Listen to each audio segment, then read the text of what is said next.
rero buri muntu wese asengera uwo bari kumwe umusabira umugisha. BWA BWIZA, turagushimiye mwami Mana yacu, no munezero wacu iteka ryose guterana mu nzu yawe imbere y'amaso yawe. Iki gitondo turagushimiye mwami Mana yuko wabanye natwe kuva mu gitondo kugeza kuri iyi saha. None turasenze ngo dusoreze amasezerano wahaye abaterana mu izina ryawe ryose. Waratubwiye ngo abakwizera nibaterana babiri cyangwa batatu nibaterana mu izina ryawe ngo uzaburi hagati yabo. Turabizuri hagati yacu mwami Yesu. None genda muri rino teraniro kugira ngo dusoreze amasezerano. Ureke waje arwaye wese ikiganza cyawe kimukoreho uko turimo gusengerana uko nguku.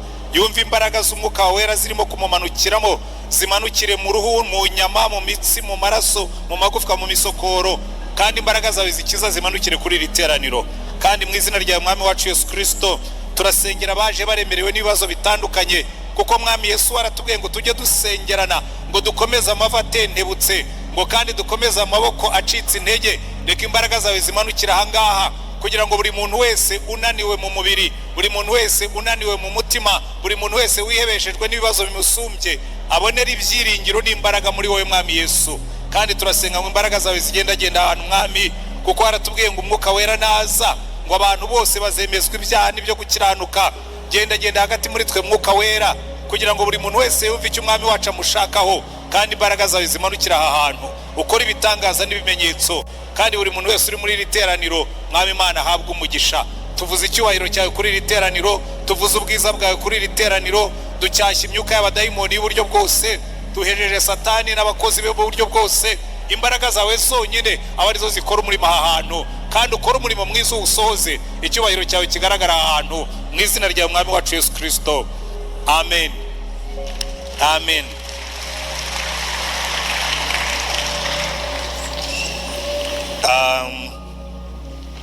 Reka manze nsaba imbabazi bagenzi bacu bavuga igifaransa. Je m'excuse parce que vous allez passer 40 minutes en écoutant un message dans une langue que vous ne comprenez pas. Mais de toutes les façons, le message est au sujet du message de Noël. Et quand je finis, je vais un peu faire un résumé, juste pour que vous sentiez ce dont je parlais. Et merci beaucoup pour être ici. Ça a un peu ravivé mon français qui commençait à s'endormir. Parce que ici on parle Kinyarwanda et puis on parle anglais. Il y a très bien longtemps que je n'ai pas parlé français. Mais je pense que ça dort, mais ce n'est pas mort. Donc là, merci beaucoup pour être ici.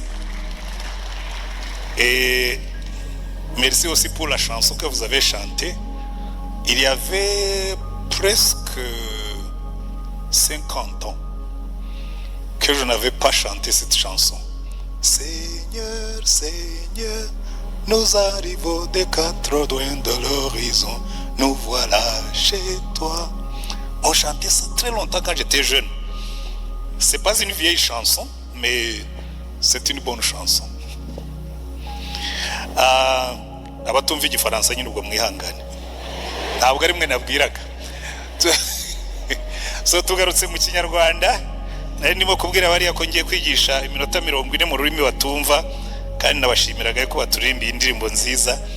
Iriya ndirimbo twajyaga turirimba kera tukira abaseminari, turimo kwishimira iyo tugabaga turi kumwe. Uyu munsi murabizi turimo turasoza icyumweru cy'amakorari cyari gifite intego ivuga ngo impumuro nziza ya Kristo. Haleluya. Kuba kujyana gukwiza ahantu hose impumuro nziza ya Kristo.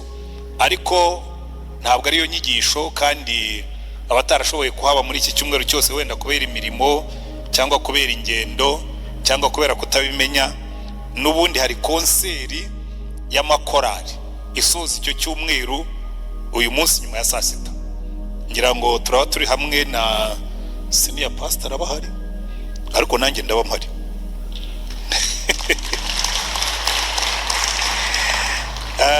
Kandi ashimira senior pastor nabo bafatanije, kuko ngira ngo ibi byumweru bitatu narabyihariye nyine.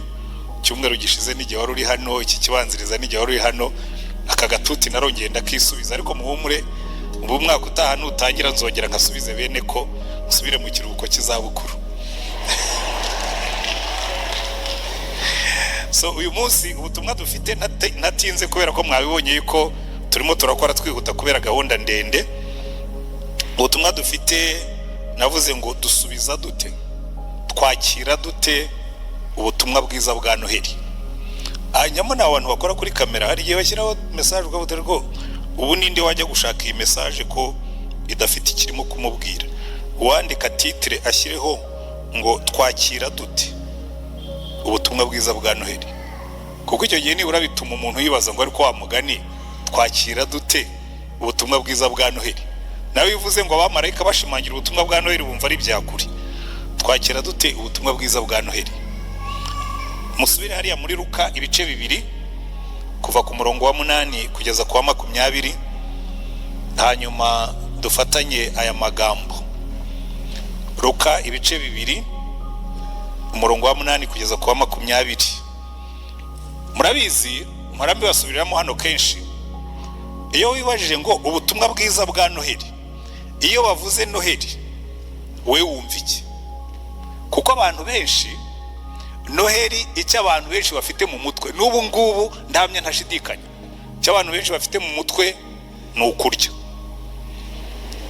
Kera tukiri batoya twajyaga tugenda tukajya mu misa, ikintu cyakunezezaga agaciro ka Noheli twavaga iwacu tukajya Ikiziguro, niho paruwasi yacu yabaga, ni muri kilometero 16.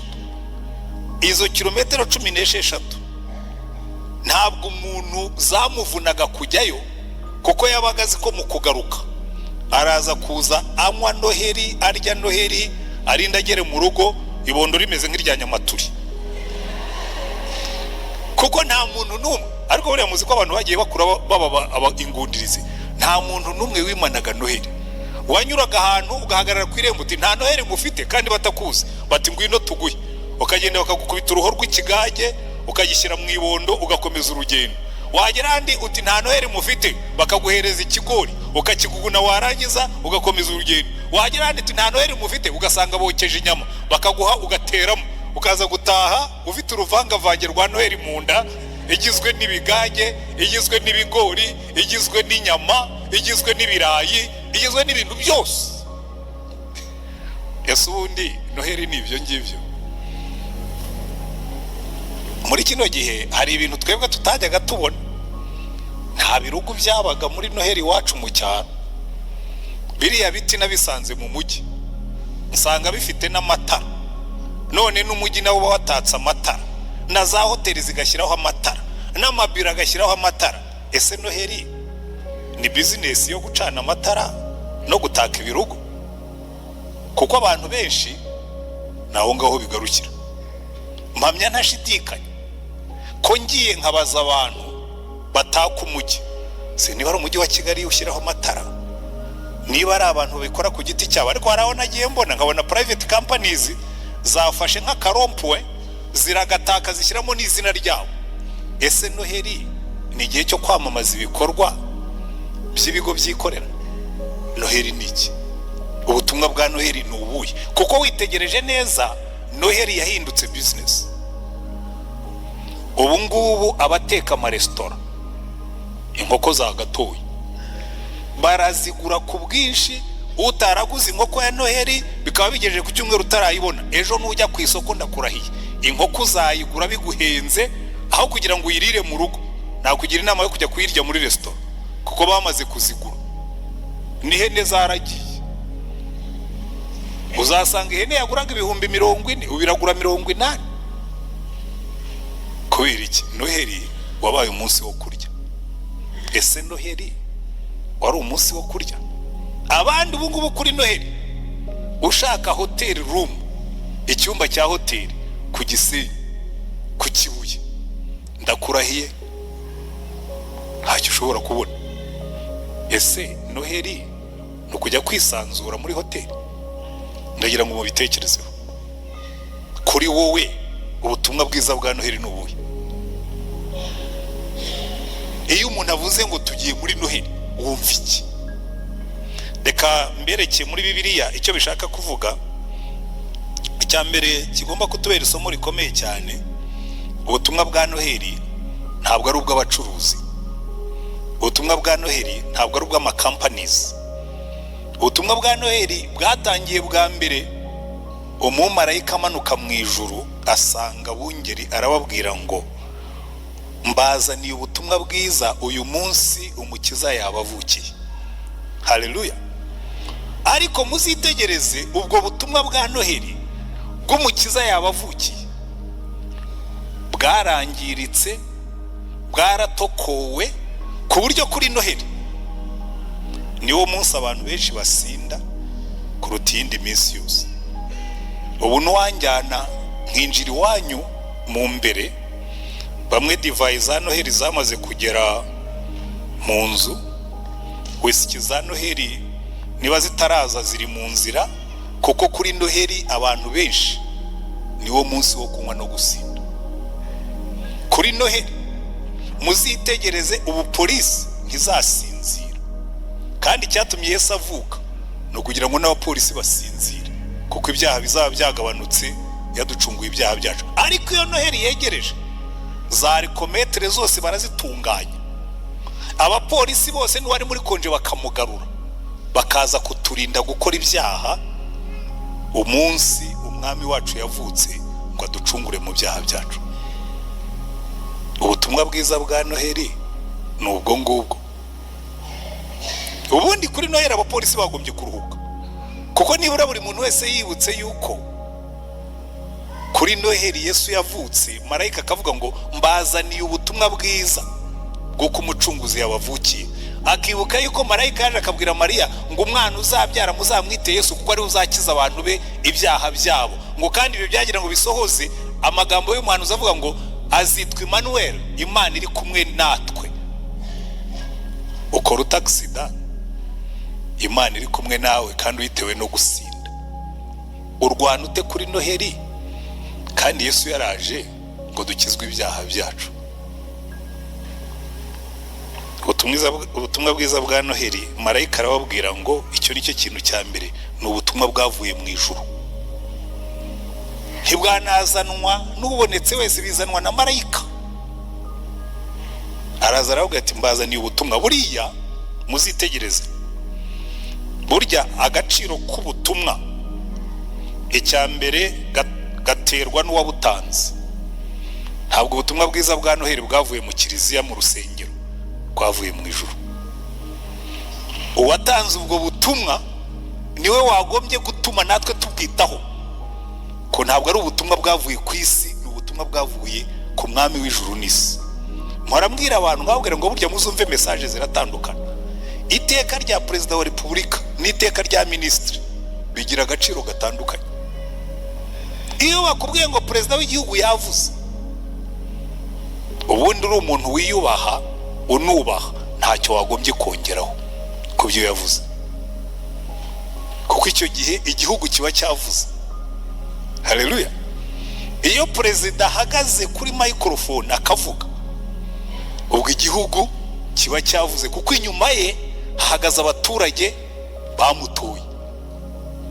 Iyo Imana ivuze, ijuru riba ryavuze. Umuremyi w'ibiriho byose, nyiri byose, wagombye kwita ku cyo yavuze. Niyo mpamvu umwanditsi w'urwandiko rw'Abaheburayo mu gice cya 2 haravuga ngo ariko abantu bari mukwiye kujya mwitonda, ngo iyi jambo ryavuzwe na marayika, umva uko yabivuze, igice cya 2 umurongo wa 1, ngo nicyo gituma dukwiriye kurushaho kugira umwete wo kwita ku byo twumvise, ngo kugira ngo tudatembanwa tukabivamo. Mbese ubwo ijambo ryavugiwe mu kanwa k'abamarayika ryakomeye, kandi ibicumuro byose byo kutaryumvira bikiturwa ingaruka ibikwiriye, twebweho tuzarokoka dute nitwirengagiza agakiza gakomeye gatyo kabanje kuvugwa n'umwami wacu, natwe tukagahamirizwa n'abamwumvise? Aka gakiza kavuye mu ijuru, ngo iyo marayika yavugaga abantu ntibite ku magambo ye, ngo byagiraga ingaruka. Natwe kwicara tukumva iby'Imana yavuze ntitubyiteho, bizatugiraho ingaruka. Erega buriya abantu benshi, reka mbereke ikintu gikomeye, abantu benshi bibwira yuko ingaruka zo kutumvira Imana tuzazibona tugiye mu muriro, dutangira kuzibona hano ku isi. Ingaruka z'ibyaha ntabwo zirindira ko tugera mu ijuru. Ingaruka z'ibyaha dutangira kuzibona hano ku isi. Ingaruka z'ibyaha uzazibona mu muhanda kuwa gatatu cyangwa ndetse kuwa kabiri. Ingaruka z'ibyaha uzabona umubare w'abantu benshi bazafatwa bibagiwe yuko utagomba gutwara imodoka wanyoye. Niyo wakwandika ngo tunywe less, bo banywa mo, kuko ni Noheli. Naratangaye cyane abantu bambwiye ngo bari bwemerewe kuzafungura bukageza mu gitondo muri tunywe less, kuko ari kuri Noheli. Ubundi turabwira abanyarwanda ngo tunywe less, ariko kuko ari Noheli bagomba kunywa until the morning. Ubutumwa bwa Noheli, ingaruka dutangira kuzibonera hano. Kibe ntuye ku muhanda, ntuye hagati y'ububari bwinshi, n'abagenda nijoro mba mbumva ubu byatangiye. Iri joro baririmbaga hepfo bakaririmba hirya. Jewe sindi mubavuga ngo urusaku n'urujya rumuza gusinzira niyo wavuze ingoma, ariko iyo nicuye nsanga abantu bakirimo gusakuza muri tunywe less. Ntabwo biratangaje kuntu tunabyandika no ku mihanda, tukandika ngo tunywe less, twaragize tukababwira ngo mumwe mugeze mu gitondo, wankute less kandi wagejeje mu gitondo uhereye nimugoroba kuri Noheli. Jewe nta kibazo mfitemo niyo banywa bakava mu gitondo bakageza nimugoroba, ariko nibura muri gihe cya Noheli bagombye kwibuka ngo yaje kugira ngo tuve mu byaha byacu, including no kunywa cyane. Yaje kugira ngo tuve mu byaha byacu harimo no gukora za accident zitari ngombwa. Yaje kugira ngo tuve mu byaha byacu mu gihe cya Noheli na bonane muzabare nibwo domestic violence, abagore bakubitwa n'abagabo daheri nabo ntibitabaretse. Ese mu gihe cya Noheli nicyo gihe cyo gukubitana? Ese mu gihe cya Noheli nicyo gihe cyo gushwana? Kuko icyazanye Yesu, abamarayika bararirimbye baravuga ngo mu ijuru icyubahiro kibi cy'Imana, maze ku isi amahoro abe mu bayumvira. Haleluya. Mu ijuru icyubahiro kibi cy'Imana, ariko ku isi amahoro. Nimusoma neza hari handitse amahoro, murasanga handitse ngo urukundo rube mu bayumvira. Kuko ubundi shalom y'Imana, amahoro, abarimo ibintu byose twifuza. Ariko se nibyo tubona, nibyo duhana kuri Noheli? Ndagira ngo wowe wicayemo hano icyo kibazo ukibaze, wibaze ngo ariko kuri jyewe ubutumwa bwa Noheli buvuga iki? Ese ni umunsi wo kurya no kunywa? Ariko nibura ubigerageze hagati yaha n'icyo gihe, uzabe washyize ubuzima bwawe ku murongo ku buryo Imana ikwishimira. Reka rero twumve icyo marayika yashakaga kubwira aba bantu. Icyambere ubwo n'ubutumwa buvuye mu ijuru, a message from heaven, a message qui vient du ciel. Icya kabiri ni ubutumwa bwo kwicisha bugufi.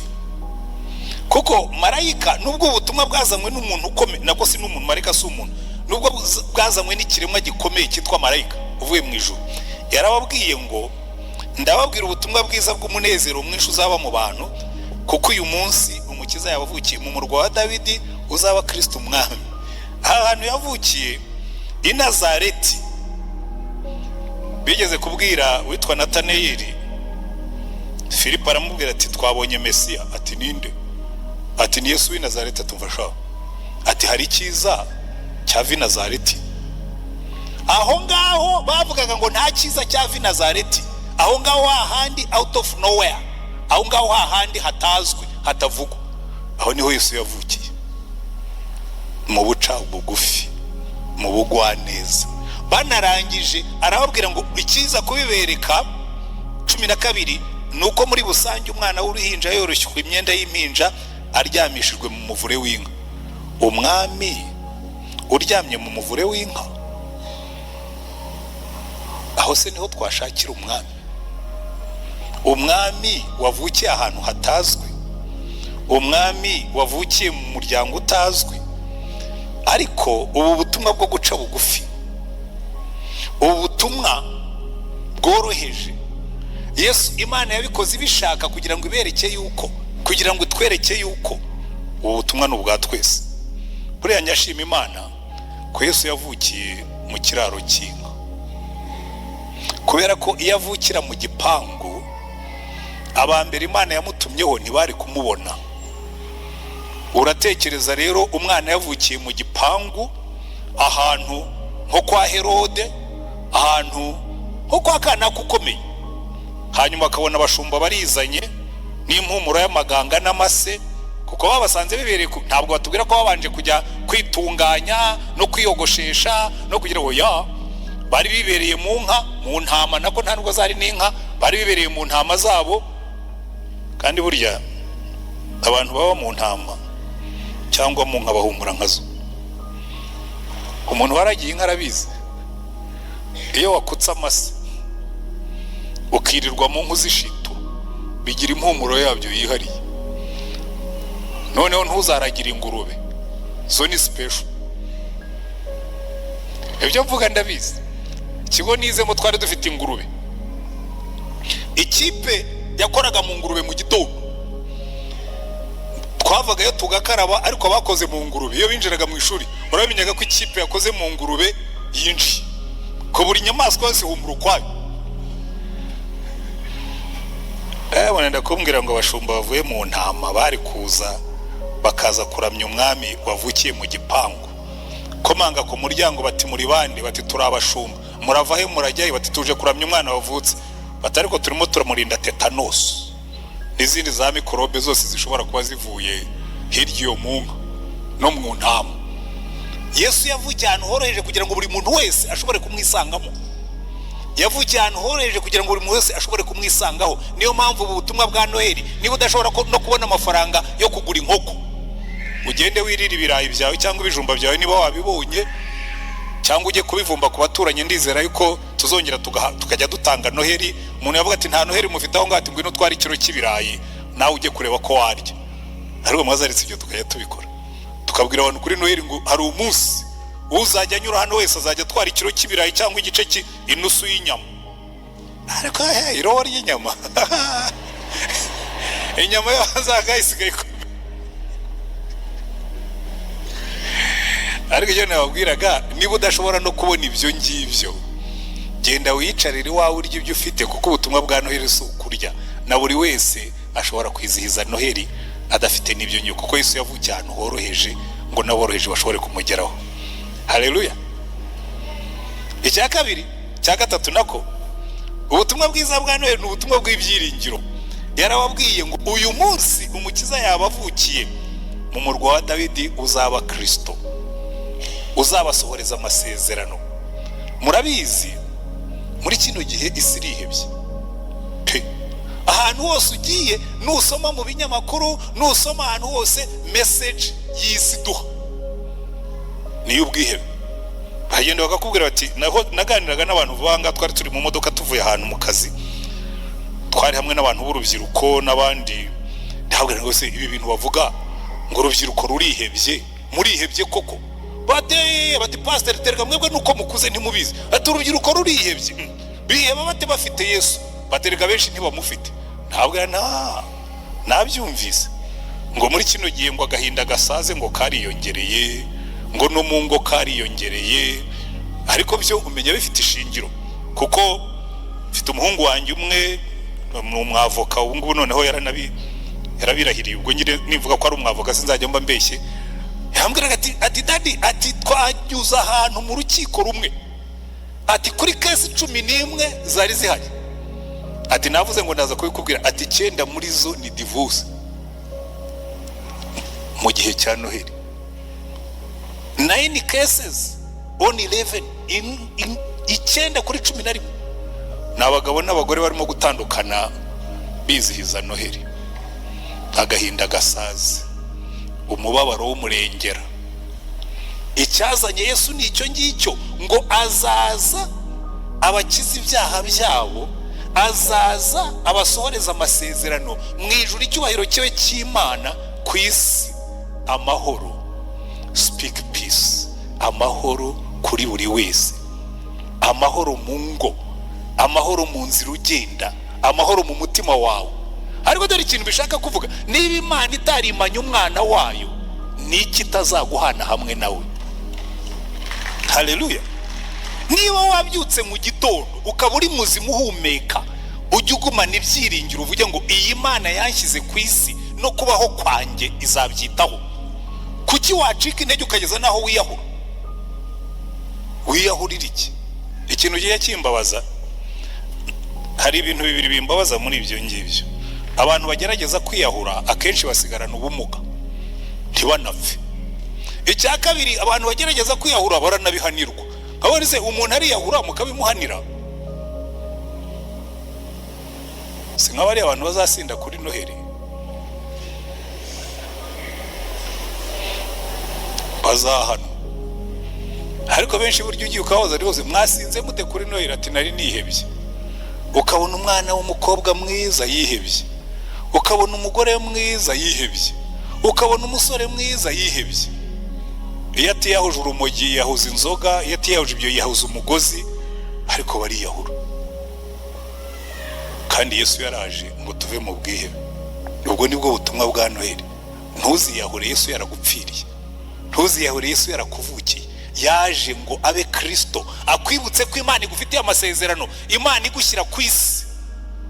Umuntu yageze kumbwira ngo ariko buriya ngo Imana ntiyananiwe inshingano zayo, kuko mutubwira ngo Imana ni data, ngo tukaba tubona ngo itarimo gukora inshingano zayo nk'umubyeyi. Ndavuga nti Imana ntiryari itazikoze.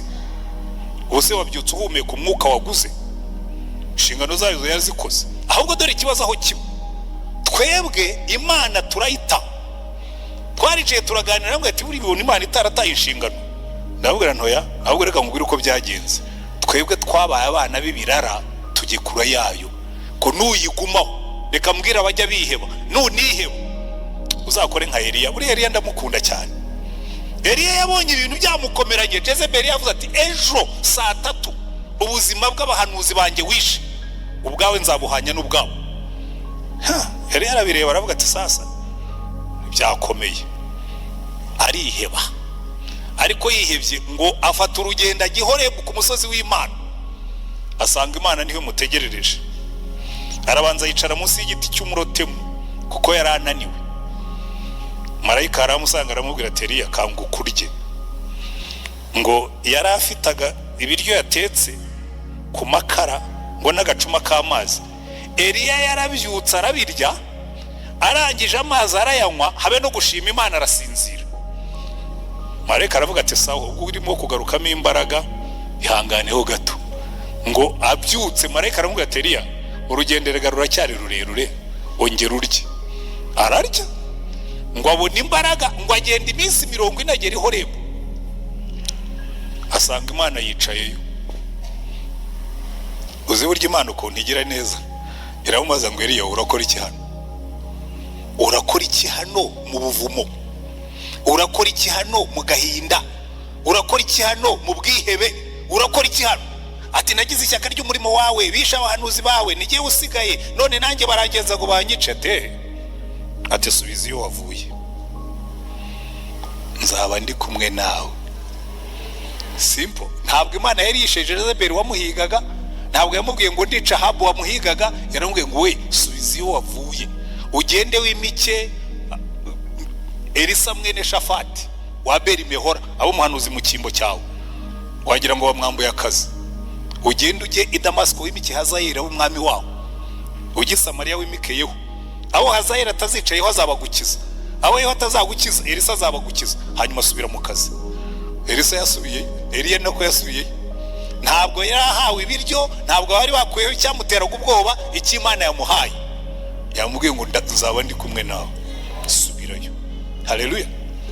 Rero icyo Yesu yaje gukora, niyo mpamvu umuhanuzi yavuze ngo muzamwite. Oya, Marayika aramubwiye ngo muzamwite Yesu kuko ari uzakiza abantu ibyaha byabo. Noneho hepfo muri Luka baravuga ngo kugira ngo ibyo umuhanuzi yavuze bisohore, ngo azitwa Emmanuel, Imana iri kumwe natwe. iyo niyo message ya Christmas. Ubwo nibwo butumwa bwa Noheli, Imana iri kumwe natwe. Utangira ubigira ibya. Erega ikibazo dufite, abantu benshi barabyumva, ubajije abantu utari ko Noheli bivuga iki, ngo ni ukuvuka kwa Yesu. Kuvuka kwa Yesu bivuga iki mu buzima bwawe? Ntabwo mbizi. Abantu benshi nuko bameze nka mu 2003 habaye imbabazi za Perezida wa Repubulika, bababarira abantu bamwe barafungurwa. Mu bafunguwe muri bo harimo n'inzererezi z'abamayibo. Noneho tubajyana mu ngando yo kubamenyereza no kubategurira gusubira mu bandi. Noneho umusaza umwe, si ngombwa ko mbabwira izina rye, araza bigisha amateka y'u Rwanda kuko byari muri gahunda tugomba kwigisha abantu, n'ubu biracyariho. Arabigisha pe, nanjye ndavuga ni umusaza kuko amateka arayazi. Arangije rero babaza abantu ukuntu babyakiriye, babaza akana kamwe kakamayibobo, karatumva uriya musaza namurebye mbona amateka y'iki gihugu yarayakamiritse, yarayacengeye pe, yarayamize. Atari ko jewe igifu cyanjye cyananiwe kuyasya. Rero abantu benshi nuko bameze, ubabwira ubutumwa bwiza bakavuga atari ko pastori yigisha neza, we atarigisha tugafashwa. Hanyuma byarangiza wagera hanze mwese ko wafashijwe, nkaho mbona nta cyahindutse, igifu cyananiwe kuyasya, yarwaye intumbyi yo mu mwuka. Abantu benshi bafite information. Ushobora kubabaza aho Yesu yavukiye bakahakubwira, ushobora kubabwira icyo marayika yamuvuzeho bakakikubwira, ushobora kukubwira uwategekaga icyo gihe bakamukubwira. Amakuru barayafite kuva muri Sunday school, ariko igifu cyananiwe kuyasya ngo bayashyire mu buzima bwabo, bamenye ko icyazanye Yesu ari ukuduha ibyiringiro. Imana iri kumwe natwe, Imana mugendana. Mbabwiriza ukuri, bari abantu bose biheba, bari abantu bose bajya mu byaha, ntabwo bigeze basobanukirwa ubutumwa bwa Noheli bw'Imana iri kumwe natwe. Amina. Reka mbereke uko bikora. Iyo ugendana na Yesu, nzajya mbibasubiriramo hano, kuko buryo uko usubira mu bintu niko abantu bamwe bagenda barushaho kubyumva. Umwuka wera bafashe kubisobanukirwa, kureho igihe Satani bashyize ku bwenge bwanyu kugira ngo mubyumve. Imana iri kumwe natwe bivuga iki? Number 1, biturinda ibyaha. Mpora mbibabwira bamwe, ndetse mu nkarakoze Imana ibaha umugisha, banabishyize no mu ndirimbo ngira ngo ni disciples. Nimwe ni disciples ra? Mutinyuka mute gukora ibyaha muzi yuko Imana iri kumwe nawe. Ureba ute porno, Imana iguhagaze hejuru. Usambana ute, Imana ikureba. Wibute, Imana ikureba. Urwana ute, Imana ikureba. Hari umwagiye munsubiza, igifu cyananiwe kubisya. Umunsi cyabiseye ibyaha muzabivamo. Hari umwana umwe nakunze, nta rugari n'umukristo, ni umuyisilamu, aba muri Amerika. Yanyohereje message ndayifite muri telefone, arambwira ngo pastor, warakoze kwigisha yuko iyo ugendana na Yesu bigukura mu byaha. Tigiye ndi umuyisilamu, tenakuyemo Yesu nshyiramo Allah. Ati kandi ibyaha byose nagendagamo narabiretse kuko numva Allah ndeba. Ndavuga nikomerezaho nta kibazo, ibyo urubanza rwa ruzacibwa n'Imana sigewe. Icyo mbabwira ni iki ngiki, iyo umaze gusobanukirwa icyo Yesu yaje gukora, icyambere uva mu byaha. Wirirwa uhekenya amenyo, Yesu akureba. Wirirwa ucunda amaganya, Yesu akuri iruhande. Wirirwa ucunda inzangano, ugambana, Yesu aguhagaze iruhande. Rero abantu baribwira ngo muri hariho za offices cyebye bintangaza, baragiye bateraho n'ibintu nka biriya bya sound proof. Wari wagera muri biro zifite sound proof imbere n'inyuma, ko hatazagira nakajwi gasohoka. Umuntu agakubwira ati twicaye hano turi babiri, ntabwo riri busohoke. Nabwira nti yo, niba waruzi ko Yesu yicaye ryasohotse kare ko mu ijuru babimenye. Mugambana mute, mupanga mute imipango y'ubugome, Imana ibumva. Kandi barangiza bakaza gusenga Imana. Icyo mbakundira, ngira ngo ko ndimo kugenda saza, niba ndimo kugenda ndakara, niba ndimo kugenda sobanukirwa kurushaho, ariko nsigaye ngenda ndababara pe. Hari n'igihe numva narira, ukicara ukabona umuntu yambaye ikanzu nk'iyi yanjye, watekereza ibyo dukora dusohotse ku gatuti, kavuga atari ko se buriya bo igifu nicyananiwe kubisya.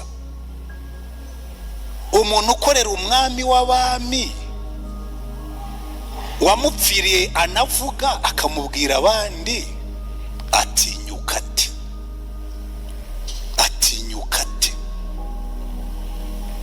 nkababara rimwe na rimwe nkarakara, ntageraho ngaho umujinya nkawushyira mu gifu kikawusya, nkabwira Yesu ngo uzirobanurira nitugera imbere yawe.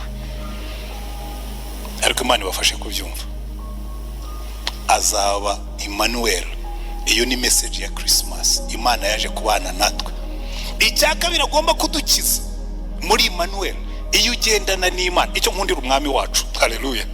Abandi bayobozi iyo tugendanye nabo tubatwaza ibikapu, ariko iyo yagendana natwe ibipapu, imitwaro yose muyimenye batwaze. Umwami udutwaza ibikapu. Imibabaro yacu n'intimba zacu ubute muri depression, mu gahinda gasaze, ufite umwami ukuba iruhande ukubwira ati ariko maze ibindushya byose ndabimukorera, nta wundi utari Yesu wabyihanganira n'ukwamaganya yanjye, nyakurwaho nawe nduhukira muri we amahoro. Uwo nguwo twikoreza amaganya yacu yaje kubana natwe forever.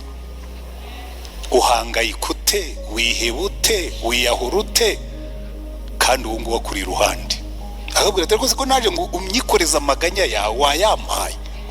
Talk to him, muvugisha. Amina. Icya gatatu bizaturinda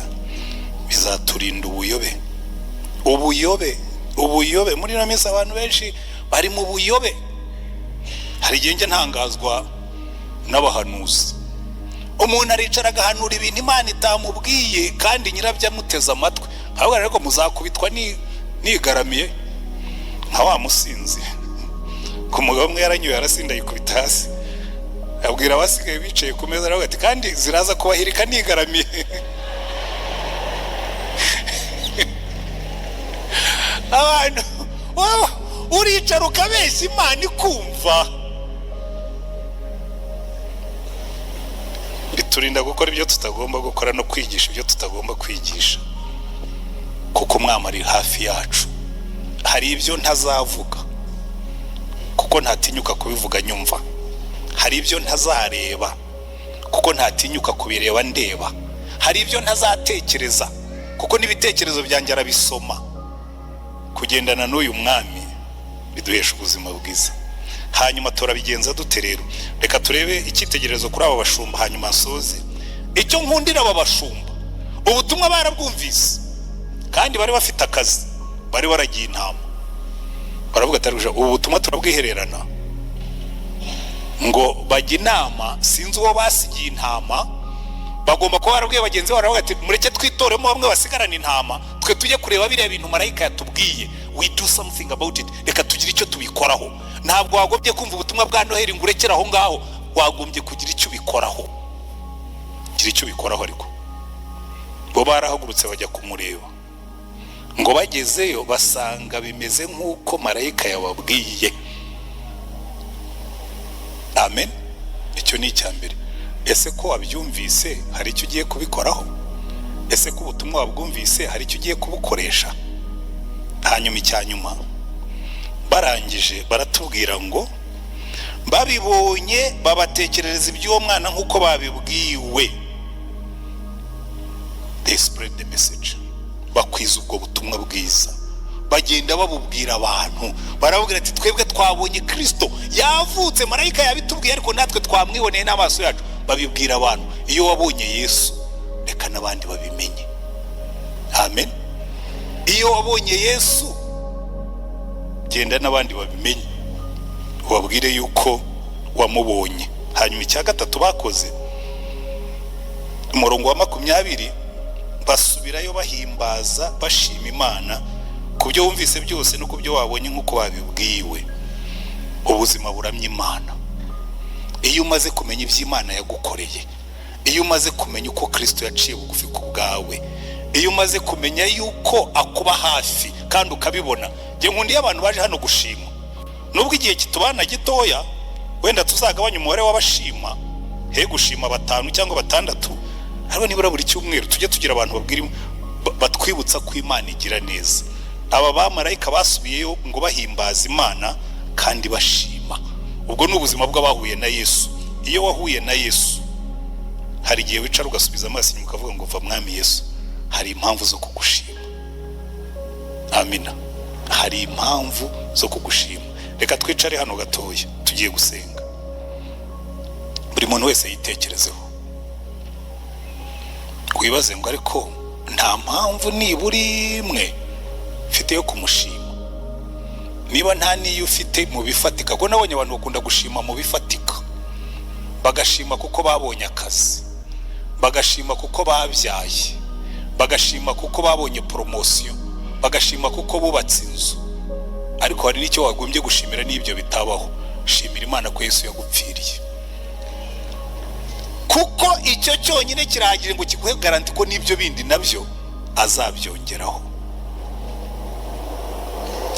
Kuko Imana yakunze abari mu isi cyane, itanga umwana wayo w'ikinege, avuka kuri Noheli.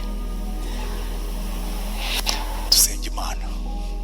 Ariko niba wumvise umwuka gukomanga kubwira ngo uyu munsi wibuke, niba utari wakira Yesu umucunguzi n'umwami wawe ngo avukire muri wowe, umanike ikiganza ubwira Imana ngo Mana nanjye ndamushaka.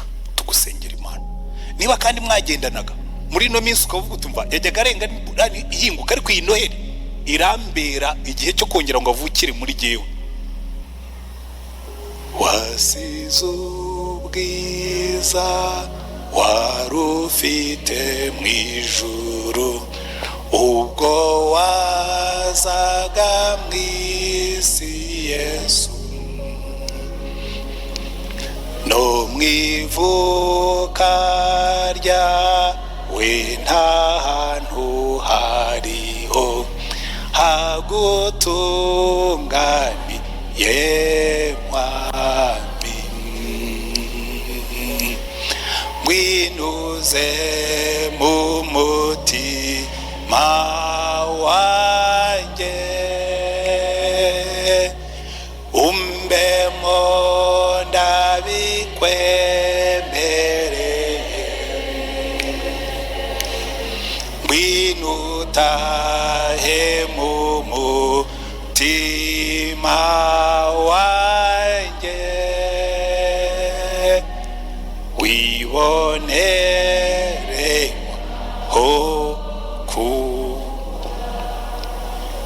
Reka ryo bisengesho ryacu twese. Niba uri hano wumva ubwira Yesu uti uyu ni umunsi wo kongera nkibuka, uzuture mu mutima wanjye, uzamura ikiganza aho urubwira Imana ngo Mana ndi hano. Turagushimye mwami Mana yacu. Ureba abantu bose bateraniye muri iri teraniro, urebe ibiganza bizamutse imbere yawe, ni ikimenyetso kikubwira ngo turifuza yuko utura muri twe, ukatwikorera imitwaro yacu, ukatwikorera ibibazo byacu, ukatubera Imana ituyobora, ukatubera Imana ituba hafi, ukatubera Imana iduha imbaraga, ukaduha Imana ibituha ibyiringiro. Imbaraga zawe zimanukire kuri abo bantu bose, n'abatamanitse ibiganza ubegere, kuko kenshi rimwe twanga kumanika ikiganza kandi ariko mu mutima twumva natwe tubikeneye. Reka imbaraga zawe zikorere muri iri teraniro, kugira ngo uyu munsi no muri iyi minsi yose twizihiza kuvuka kwawe mwami Yesu, uvukire mu mitima yacu, ukurire mu mitima yacu, turusheho kukumenya, turusheho kugukunda, turusheho kugukorera, turusheho kugendana nawe. Izina ryawe rishyirwe hejuru nk'uko abamarayika bakuririmbaga, natwe tukuririmbe kandi tubikuye ku mutima, kandi natwe nk'ubwoko bwawe duhabwa umugisha. Gendana na buri wese, ukomeze utwungure, ukomeze utwagure, ukomeze uduhe umugisha, natwe dukomeze guha izina ryawe icyubahiro, mu izina ryawe mwami wacu Yesu Kristo. Amen.